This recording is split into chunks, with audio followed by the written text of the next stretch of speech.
नमस्कार. आपण गीता आणि ज्ञानेश्वरी बघत आहोत. आज 6वा अध्याय आणि 35वा श्लोक.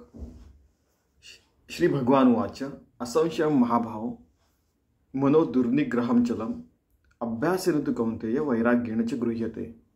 म्हणजे श्रीकृष्ण म्हणत आहेत अर्जुनाला. अर्जुनाने जेव्हा विचारलं की अरे हे मन तर चंचल आहे, मग त्याला कसं आटोक्यात आणायचं आणि कसं सगळं आपल्या जीवनात तू सांगतोय त्याचं सार अंमलात आणावं, आचरणात आणावं. तर श्रीकृष्ण म्हणतात की खरंच हे निसंशय तू बोलतो आहेस की अगदी मन कसं आहे की खूप चंचल आहे, दुर्निग्रह. म्हणजे काय की त्याला निग्रह म्हणजे की आपण एखाद्या मार्गावर जाण्याचा पक्का निश्चय केला तर त्याच्यात नक्कीच तो आपल्याला त्या मार्गावरनं हटायला लावेल, असं बाजूला करेल आहे. त्या मार्गावरनं आपल्याला असंच भलत्याच मार्गाला घेऊन चलेल असा त्याचा स्वभाव आहे. तर मग त्याला आटोक्यात कसं आणायचं तर ते म्हणतात की अभ्यासेन तु कौंतेय, की अभ्यास केल्याने. याला खरा अभ्यास म्हणतात. आपण जसे लहानपणी अभ्यास करतो शाळेचा, तसंच हा पण एक अभ्यासच आहे. तो जो अभ्यास आहे त्यांनी आपल्याला शाळेत जायचं, त्यानंतर विविध प्रकारचे शास्त्र शिकता येतात. हे अंतर्मनाचं जे शास्त्र आहे ते पण आपल्याला लहानपणापासून शिकवायला पाहिजे. इनफॅक्ट गुरुकुलमध्ये पद्धतीमध्ये ते पण शिकवलं जायचं, आत्ताही शिकवलं जातं. मॉरल लेसन्स आताही असतात, ठीक आहे. तर ते आवश्यक आहे. आणि अभ्यासाने हे कौंतेया, कुंतीच्या पुत्रा अर्जुना, वैराग्य असलं. वैराग्य म्हणजे की वाईट गोष्टींकरता किंवा द्वैत भावावर न जाता सरळ अद्वैत भावावर राहणं, यालाच वैराग्य म्हणतात खरं पाहिलं तर ते आपल्याला शक्य होऊ शकतं. अगदी सोप्या शब्दात सांगितलंय त्यांनी. आता ज्ञानेश्वर महाराज काय म्हणतात, तेव्हा कृष्ण म्हणती साचची बोलत हसे ते तैसेची, या मनाचा कीर चपळची स्वभाव का. की श्रीकृष्ण म्हणाले तू म्हणतोस ते अगदी बरोबर आहे आणि मनाचा स्वभाव असाच आहे की चंचल आहे वगैरे वगैरे. परी वैराग्याचे आधारे जरी लाविले अभ्यासाची मोहरे, तरी केतुलेने एके अवसरे स्थिरावेला. की जसं आत्ता सांगितलं की वैराग्य म्हणजे काय, आपण द्वैत भावात जास्त न राहता सगळे कामं वगैरे सगळे व्यवस्थित केल्यावर पुन्हा अद्वैत भावावर यावं, त्याला वैराग्य म्हणतात. त्या वैराग्याच्या आधाराने त्याला या अभ्यासाची आपण सवय लावली. आपला सगळा मोहरा इकडे चाललेला आहे फालतू गोष्टींकडे, तो या अशा सरळ मार्गावर लावायचा आणि भगवंताशी एकरूप व्हायचं. तर ते सोपं होऊन जातं. तरच आपण मग एकदम सरळ, जसं असतं ना की बऱ्याच संप्रदायांमध्ये बऱ्याचशा प्रकारच्या साधनं आहेत. आणि जसं आपल्या मुक्ताई जसं म्हणतात की मुंगी निघाली आकाशी भेदूनी गेली गगनाशी.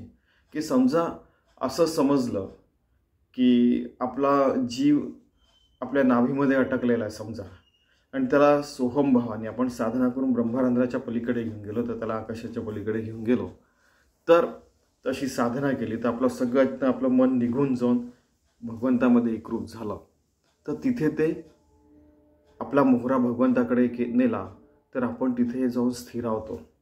लहानपणापासून तू जर का छान काम केलं, तुला चॉकलेट देईन, तुला गुळपापडी देईन वगैरे, असं आपण त्या लहान मुलांना सवय लावतो. तसंच मनाला पण तशी सवय लावायला पाहिजे की बाबा जर का तू चांगला वागलास, चांगला बोललास, शांत राहिलास, अभ्यास केला, सगळे कामं व्यवस्थित केले, आपलं खेळ सांभाळून अभ्यास केला वगैरे वगैरे, तर तुला असं गोडी देईन, गोड वस्तू देईन समजा आपण म्हणतो. तसंच मनाला पण सांगायचं की बाबा तुला ती भगवंताची गोडी चाखायची असेल तर तुला असं राहावं लागेल आहे, चौकटीबद्ध जीवन जगावं लागेल आहे.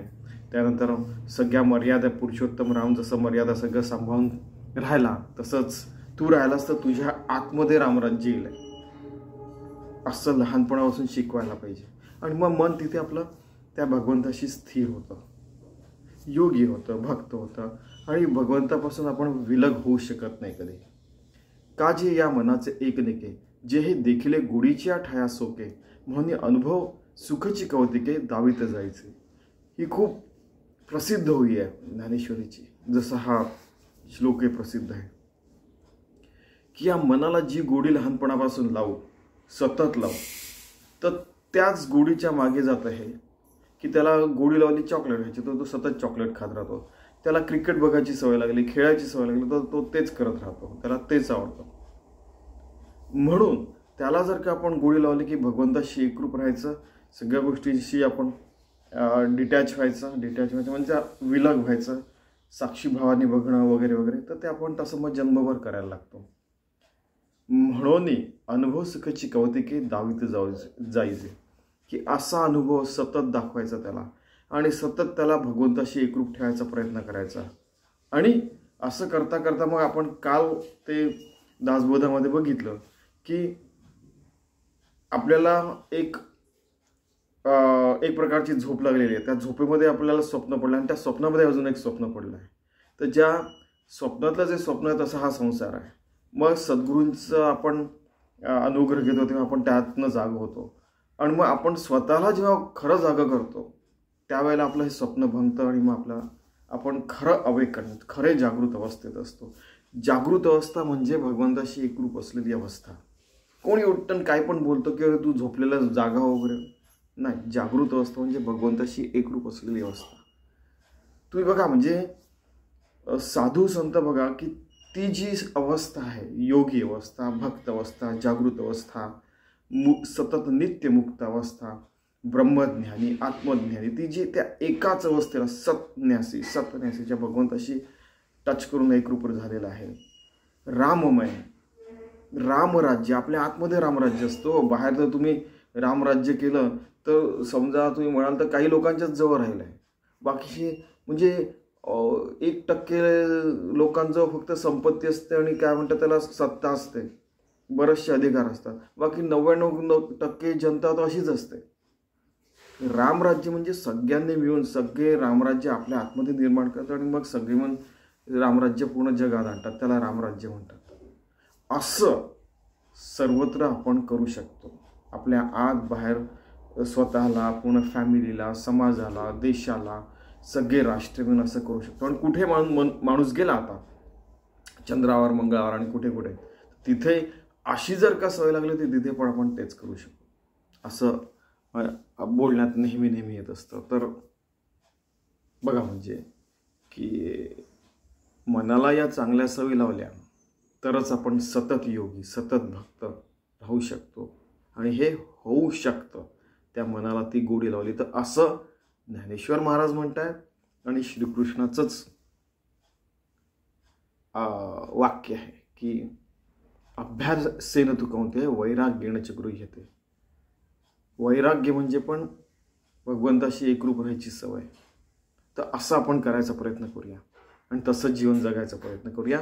धन्यवाद.